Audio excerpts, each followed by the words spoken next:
Maman disait toujours, la vie c'est comme une boîte de chocolat. La première règle du Fight Club est, il est interdit de parler du Fight Club. My name's Bond. James Bond. Je suis ton père. Bienvenue dans ce nouveau numéro de votre rendez-vous hebdomadaire consacré au cinéma. C'est l'Instant Ciné et comme chaque semaine on se retrouve pour parler de toute l'actu ciné avec 5 infos que j'ai soigneusement sélectionnées pour vous. Et en seconde partie d'émission, je reviens comme d'habitude sur un film à aller découvrir en ce moment dans les salles de cinéma. Alors sans plus attendre, on passe tout de suite aux actus.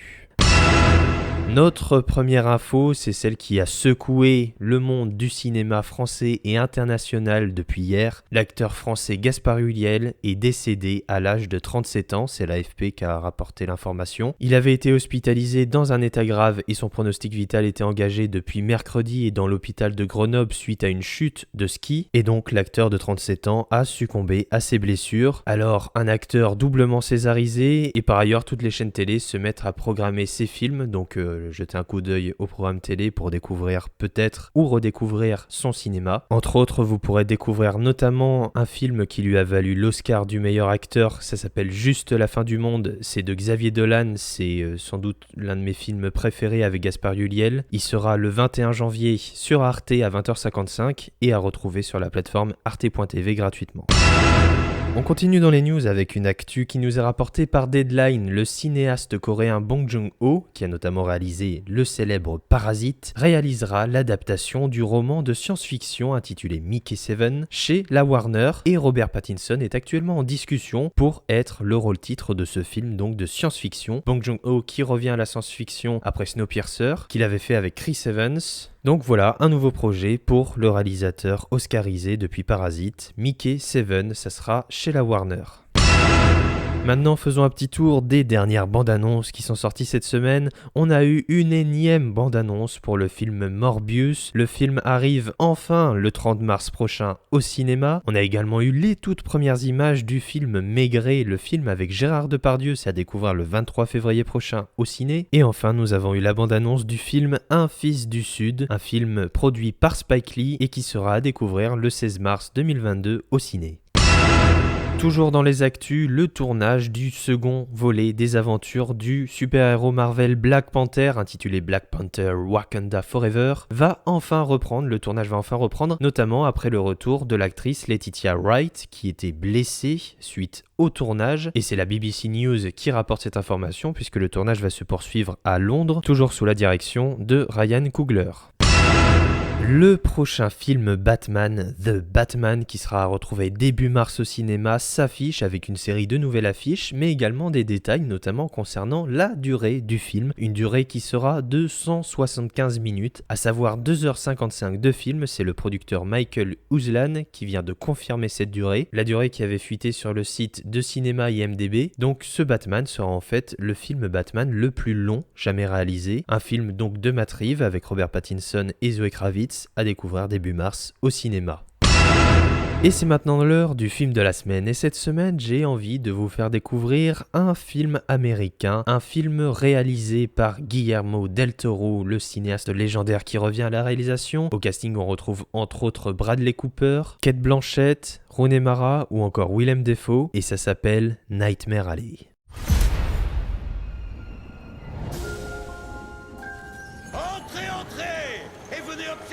Un des phénomènes les plus mystérieux de l'univers. Est-ce un homme ou une bête? Cette créature a été examinée par les plus éminents scientifiques qui ont déclaré sans équivoque qu'il s'agit d'un homme. Je suis prêt à vous offrir, mesdames et messieurs, une dernière chance de venir observer cette curiosité absolue. D'où vient cette créature? Engendrée par la même luxure et la même menace qui nous ont tous fait venir sur cette terre. Mais quelque chose a mal tourné dans le ventre maternel. Pas digne de vivre! 5 ans après son dernier long métrage La forme de l'eau et ses 4 Oscars, Guillermo del Toro revient et nous livre un film étonnant, un film noir, où la première des surprises est de voir que Guillermo del Toro, adepte des monstruosités cinématographiques, c'est notamment le papa du Labyrinthe de Pan, de Hellboy et de plein d'autres films mettant en scène des monstres, ici, on se dit ils sont où les monstres ? On ne voit que des humains dans l'esthétique des années 30, Nightmare Alley met en scène avant tout des êtres, des hommes, dans leur simplicité, mais également dans leur monstruosité. Et c'est là que Del Toro sublime son discours, c'est qu'il met en scène des humains sans mettre en scène des monstres ou du fantastique, mais aborde avant tout le mystère à travers le prisme de la monstruosité des hommes. Et ce prodigieux tour de force, il est réalisé en pas moins de 2h30 à travers une esthétique picturale que l'on connaît propre à Guillermo del Toro et qu'on retrouve une nouvelle fois sublimée ici. Chaque image, chaque millimètre carré de pellicule est sublime. Guillermo del Toro sait faire des films, il sait manier la caméra, il sait mettre en scène avec notamment la pluie, avec l'éclairage, avec les ambiances, les décors, les costumes. On a un film qui est véritablement pictural, un film visuel. Et c'est ça que j'aime le plus dans le cinéma de del Toro, c'est le côté visuel, le côté esthétique de ces films. De plus, la narration est aussi l'un des gros points forts du film. Un film où, on ne sait pas trop où le cinéaste veut nous amener en fait. On ne sait pas ce qui va se passer évidemment, mais surtout on voit pas la finalité de ce qui va arriver et ça en rend encore plus savoureux le twist final du film qui, moi, m'a dérouté sur le moment et après en y repensant je me suis dit mais oui c'est génial, c'est le meilleur moyen de finir ce film, de finir cette épopée parce qu'on suit le personnage de Bradley Cooper qui est une sorte de vagabond, on connaît pas tellement son passé, on sait que voilà c'est un personnage assez ténébreux, il est sombre et puis il va arriver dans une fête foraine et va se faire intégrer dans cet univers de forains et il va apprendre aux côtés d'artistes, aux côtés de gens du spectacle et en découvrir également des mystères quelque peu sombres et là aussi il y a ce côté mystérieux qui plane sur tout le film. Donc même si Del Toro abandonne la SF et abandonne les films de monstres, il en garde pas moins le côté mystérieux qui plane, qui est véritablement l'ambiance du film et qui définit le film. Il y a presque un côté surnaturel alors que pourtant il n'y a aucun élément surnaturel dans le film. En tout cas c'est ce qu'au premier niveau de lecture on pourrait penser, car là aussi il y a différents niveaux de lecture dans ce film et c'est pour ça que le visionner plusieurs fois pourrait être intéressant parce qu'en y repensant il y a tellement d'éléments, c'est un film assez dense en fait avec plein de personnages, également beaucoup de discours, il y a de vrais propos, de vrais moments d'acteurs avec parfois des monologues, donc c'est très intéressant de voir en fait ces personnages discuter les uns avec les autres, se répondre et comprendre à différents niveaux de lecture le sentiment et ce que veut nous dire le cinéaste au travers de ces personnages. Alors au niveau des personnages, on peut parler de l'excellente Rooney Mara qui ici est sublime dans ce personnage de femme un peu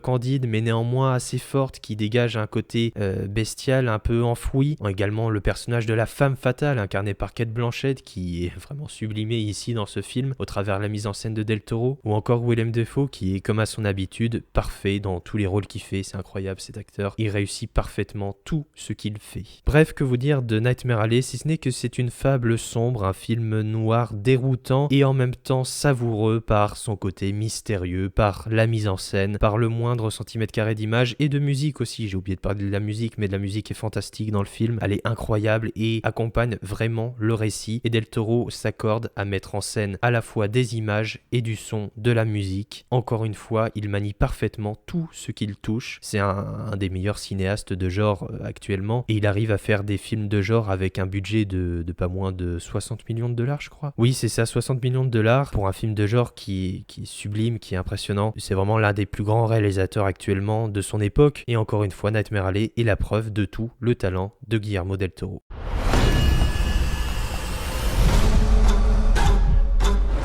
Est-ce une bête? Ou est-ce un homme? Vous avez de la chance, car ce soir, vous le verrez se nourrir. Entrez, et vous découvrirez si c'est un homme ou une bête.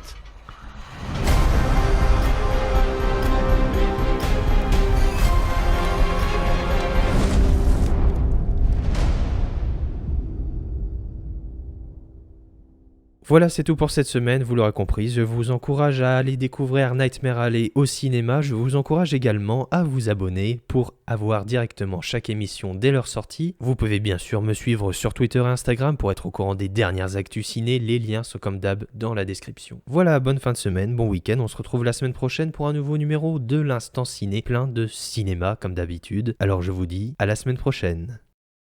Ça dépasse tout ce que j'ai pu imaginer.